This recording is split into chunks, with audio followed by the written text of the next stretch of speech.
Morning. আমি MG বলছি, ওই এমজি চ্যানেল থেকে। Welcome to my channel my lovers. আমি আজকে যে প্যান্টটা দেখাচ্ছি এটা বাজার কলকাতা দিয়ে আমি পারচেস করেছি। এটা 229, দেখতেই পাচ্ছ। আমি আরও একটু জুম করে দেখাচ্ছি তোমাদের। এই যে দেখো, 229 দিয়ে কেনা হয়েছে।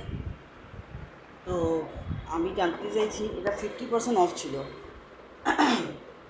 এটা আমার পড়েছে হচ্ছে 100, যদি আমি ভুল করে না থাকি তাহলে হচ্ছে 100 বোধহয় 14 না হলে 13 টাকা মতো পড়েছে। তো পুরো প্যান্টটা হচ্ছে গেঞ্জি, এটা গেঞ্জি কাপড়ের। এটা গেঞ্জি কাপড় বলবো না, যে আজকাল যেটি সিনথেটিক মিক্স যে, এটা এই বর্ষাকালে পরার জন্য খুবই সলিড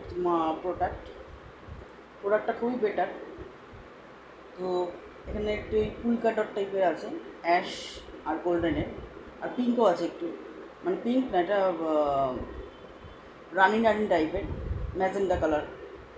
এই যে এরকম জিনিসটা খুবই সুন্দর, কাপড়টাও ভীষণ কমফোর্টেবল, এই জন্যই আমার পছন্দ হয়েছে। প্রাইসটা তো তুমি জানো, 113 টাকা না 14 টাকা পড়েছে এটা।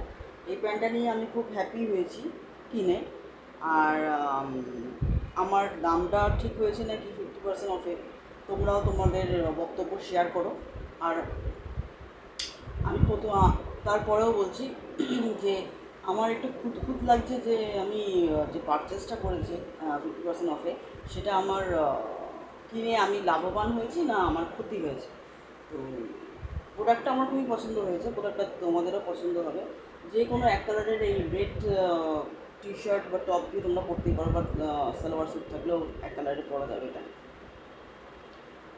এটা সমুদ্র, সি সাইড এটা ভালো ক্যারি করা যাবে, যেহেতু এটা সিনথেটিক আছে তাহলে শুকিয়েও যাবে। আর টপটাও তার সাথে যদি সিনথেটিক হয় তাহলে সেটাও শুকিয়ে যাওয়ার কথা। তো বেসিক্যালি আমি ওই জন্যই একটু করছি, তোমাদের একটু সাহায্য নিচ্ছি যে আমি ঠকলাম না আমি গেন হলাম। এটা বলে এখানের টপিকটা আমি শেষ করছি। নেক্সট যে প্যান্টটা আমি পারচেস করেছি সেখানে চলে যাচ্ছি।